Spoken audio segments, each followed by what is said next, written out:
Hello, this is Max Herzog with Cleveland Water Alliance, one of the judges for the Intelligent Water Systems Challenge with WRF.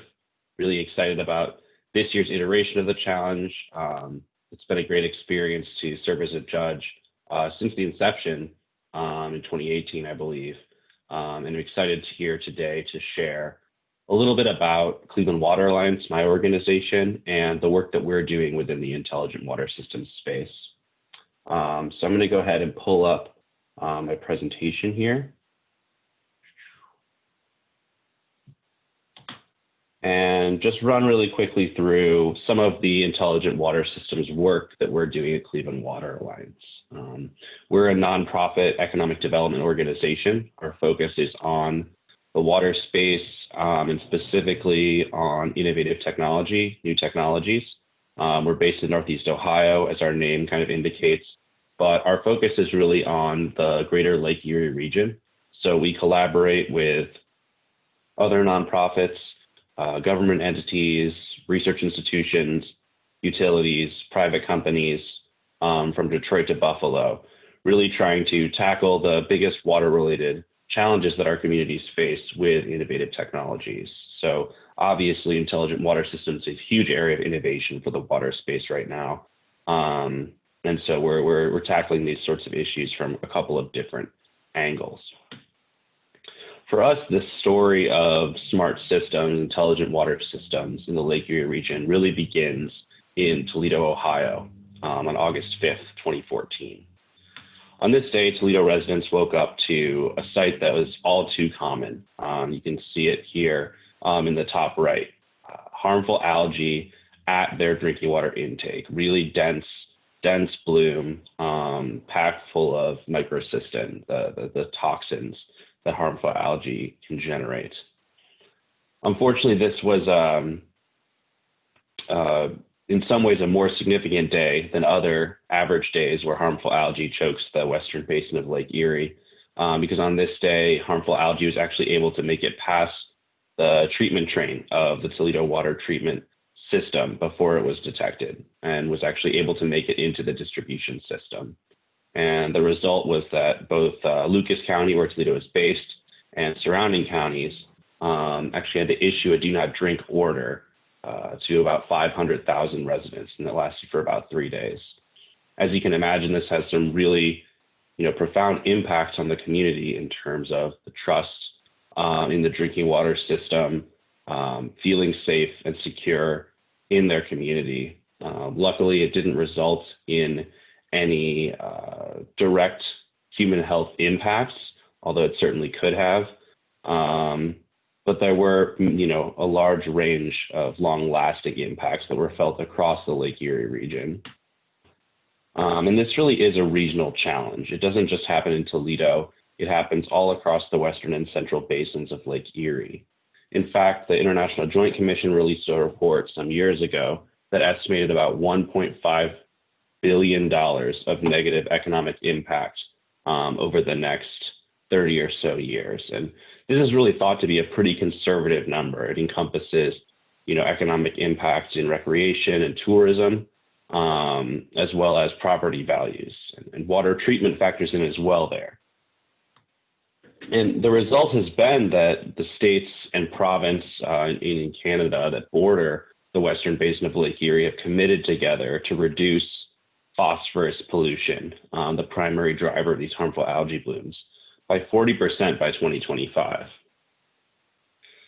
However, in a lot of cases, we're seeing that there's insufficient data to really robustly push towards this goal. It's very difficult to assess progress towards that 40% goal when benchmarking nutrient influx to the lake can sometimes be a challenge.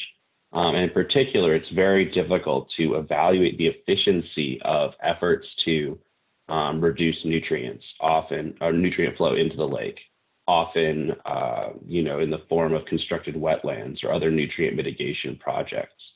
And so it's really hard to get to that really all-important return on nutrient mitigation investments, making it more difficult for the states and province to justify investments in this area. And so this is really what brought us at Cleveland Water Alliance and a number of our partners across the region and nationally to focus on this idea of a smart lake. The smart lake is what we call a new breed of smart and connected infrastructure that enables intelligent regional water management by a cross-sector collaborative of institutions and communities. It's really bringing kind of the philosophies and core technologies of the smart cities movement, distributed sensing, big data collection and analytics for community benefit into the surface water and watershed management space. So what is a smart lake? We describe it as kind of three core components.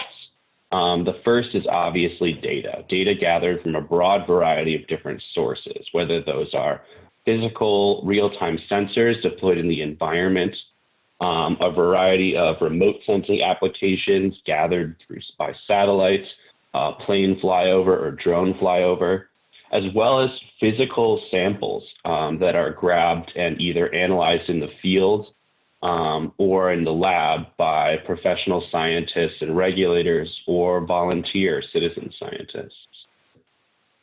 Then, of course, it's transforming this data into useful information, taking the raw numbers and running them through algorithms and analytics, using them to drive models, and really visualizing and concretizing these data into actionable information, and pushing that into, actual decision making by local level, regional level managers that are doing the great work that a lot of the folks in the Intelligent Water Systems Challenge are doing, leveraging data to make real decisions that can help improve health, economic, and environmental outcomes for our communities.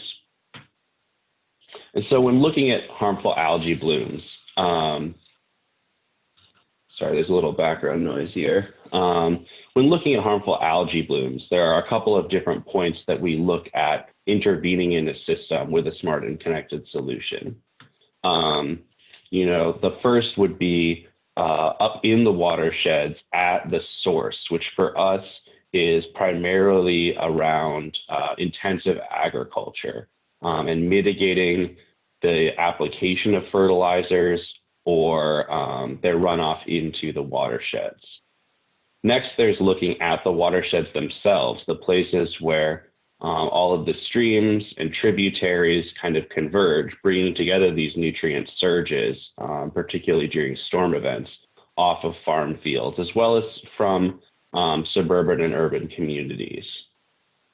And finally, there's in the open water itself of Lake Erie or in other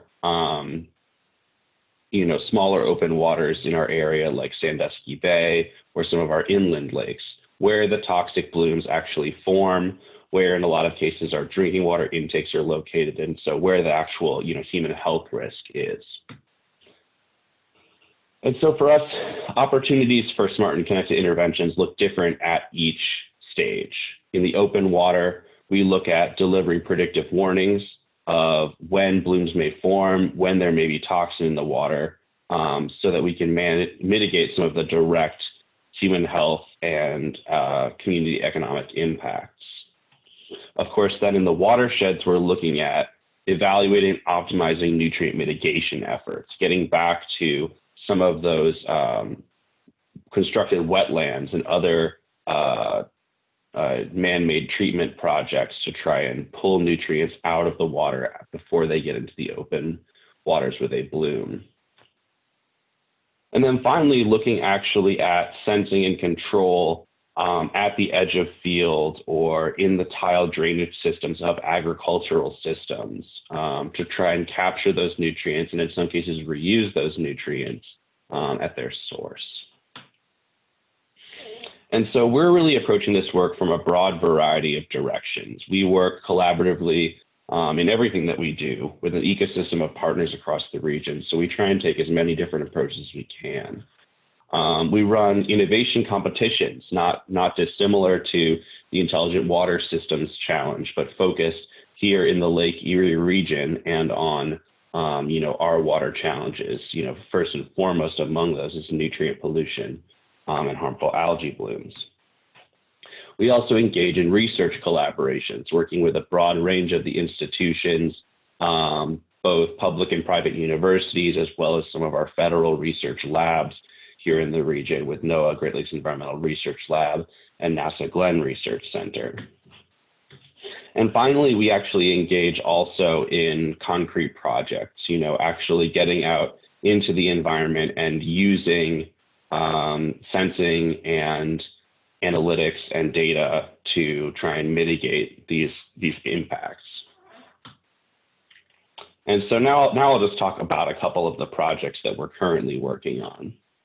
So one program that's been pretty interesting is one that's spearheaded by our partners at Limnotech, a private environmental engineering firm based up in Ann Arbor, as well as partners at the Great Lakes Observing System and NOAA Great Lakes Environmental Research Center. This is really an effort to stand up long-range, wide area networks that enable connection of new and existing sensors to a next generation telemetry network. So the goal here is really to reduce data transmission costs for existing observation assets in Lake Erie and its watersheds, as well as the cost for those primary data users. Ultimately, this will ease the connection and provisioning of new sensors so that it's a very simple process, very easy to bring new and lower cost sensors online. And this, we think, is really going to open up a lot of opportunities, not just for the traditional stakeholders of these data, water utilities, health commissions, beach regulators, et cetera, but really, community level techies and other innovators to be able to engage with an open network and an Internet of Things kind of approach, a community Internet of Things approach to environmental sensing. And of course, we also want to be leveraging this, cheap and flexible network approach to pilot cutting edge technologies, both from a networking perspective and from a sensing perspective, that these technologies kind of really provide an easy pathway for testing and experimenting.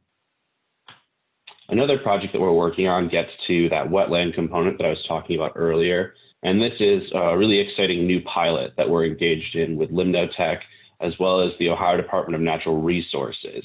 And the focus here is to launch a demonstration, what we would call smart wetland, with low-cost sensor nodes and telemetry, kind of leveraging that LoRaWAN network that I talked about in the last slide. And this program is really focused on building on an established monitoring system at the Old Woman Creek National Estuary and Research Reserve to validate emerging technologies as new state standards. So comparing against much more intensive, cost-intensive, I should say, sensing devices, as well as lab-analyzed grab samples, some of these lower-cost Internet of Things sensor applications to be able to develop a better understanding of the accuracy of these sensors and some of the correlations that can be made between different parameters to understand nutrient flows and the impacts of nutrient mitigation projects.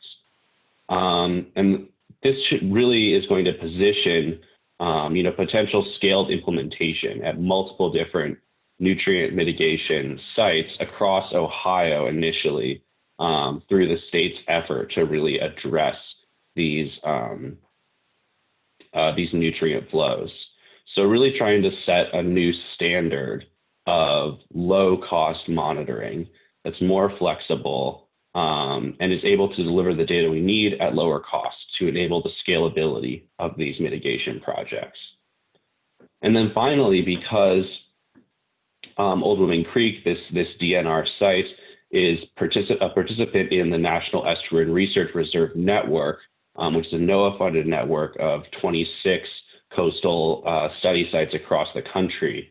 We really see this as a platform not just for scaled implementation in the Lake Erie region, but really for translating some of these best practices across the country. And we're really excited that we're actually in the process of launching this pilot this summer with the goal of moving towards scaled implementation in the coming years. The next project that we're looking at tackles more of the field leveraging boots on the ground, I would say, to gather data rather than deployed sensors in kind of that traditional smart cities approach. So this is really a partnership between us at Cleveland Water Alliance, a variety of community organizations, whether a waterkeeper, metro parks, an area-wide coordinating agency. There's a broad network of folks that are working with volunteers right now to collect water quality data. And this is also a partnership with the Great Lakes One Water program, which is a network of community foundations across the Great Lakes region working to collaborate on water quality issues. And so we're really looking to support here existing volunteer monitoring programs with new technologies. So we're piloting new handheld data collection devices with volunteer programs across the region. The initial wave of devices that we've pushed out are focused on nutrient monitoring, handheld open source spectrophotometer that can do both nitrate and phosphate analysis in the field. And just for, around $50 in parts, very low cost. We're also looking, however, at leveraging this network to push out additional devices. We're in the process of identifying now. So if any folks, watching this webinar are working with a low-cost field device that collects parameters of interest to volunteer programs, certainly reach out. We may have a way to be able to collaborate.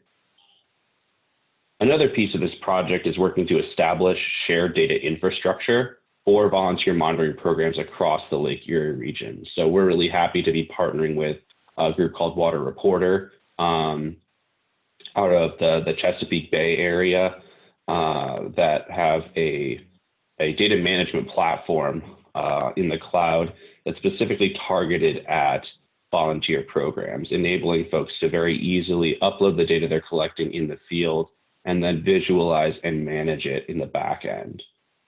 This is really important, we think, for starting to push towards standard set of protocols, both in terms of data collection and data management across the region, which allows us to push more towards the final point here, which is working to connect volunteer collected data more closely to researchers and decision makers at the local, state, and regional levels. One big challenge with volunteer collected data is that it's considered less credible. And so we're working to really validate citizen science data at a new level so that these data that are being collected can really start to connect into that action component that really makes a smart lake. And this is a program that's funded for the next 3 years. We're in the first pilot season right now, and we're really excited with all of the devices rolling out. And the last project I'll address right now is really focused more on the high level of building kind of a broad coalition of support for Great Lakes data infrastructure. And this is a strategic partnership between us, the Great Lakes Observing System, and the Council of Great Lakes Regions. And the goal here is really to engage key industry stakeholders across the region in supporting kind of this core data infrastructure that enables smart lakes, as well as targeting opportunities to collaborate with federal research and infrastructure partners around funding for these programs. Ultimately, this is going to connect an ecosystem of the smart water actors across the region to be able to access the resources that they need, as well as to drive collaboration and best practice sharing between actors on all the Great Lakes. And one significant funding piece of this is just wrapping up right now, which was led by the Great Lakes Observing System, an Ocean Technology Transition grant from NOAA that really helps to bring the early warning system for harmful algae blooms in Lake Erie up to the modern era, and really start to connect also into the possibility of bringing in more non-traditional data users, really developing a better understanding of what the data needs of communities managers, and the media are in the Lake Erie region around harmful algae bloom information. So these are, 4 of the projects that we're working on now. We've had other projects in the past. We're working on others in the future. But really, we see these not as individual projects, but as intersecting pieces of a bigger puzzle. And this puzzle is something that we hope will push towards, a really integrated platform for innovation and collaboration around surface water management here in the Lake Erie region and eventually across the Great Lakes region. And of course, scalability and interoperability are really important to that concept of a platform, right? Looking at how do the wetland monitoring systems that will be scaled across Ohio eventually connect in with the volunteer monitoring program infrastructure and pull in that data. How do all of these programs connect to some of the remote sensing work that's being done at NASA Glenn or at Kent State? Looking at how all these different data sources can be pulled together and framed in ways that are digestible to different decision makers and data users is really kind of how this pushes forward. And finally, we really think that, across the Lake Erie region, there's a variety of efforts to engage in what would be called kind of smart city strategy. But in a lot of cases, it's pretty clear that we're not going to be leaders in this space. While there are communities like Chattanooga or Kansas City and many others across the United States and the world that are really leading in the smart cities space. We really see this as an opportunity to showcase kind of the resources of the Lake Erie region and to back into sort of a smart region strategy that draws coordination between a variety of actors and really drives that decision making with data. And so that's just a brief overview of some of the intelligent water systems programs that we're working on right now. If you have interest, please feel free to reach out to me. Again, I'm Max Herzog, a program manager with Cleveland Water Alliance. We really try to approach this work as collaboratively as possible in all factors. So if you have ideas for how you or your organization or your company or your utility might be able to collaborate in these efforts, we're really interested to follow up with you. So again, thank you for your time. And with that, I will say goodbye. Good luck to all the folks participating in the Intelligent Water Systems Challenge. And I'm looking forward to seeing what you all come up with.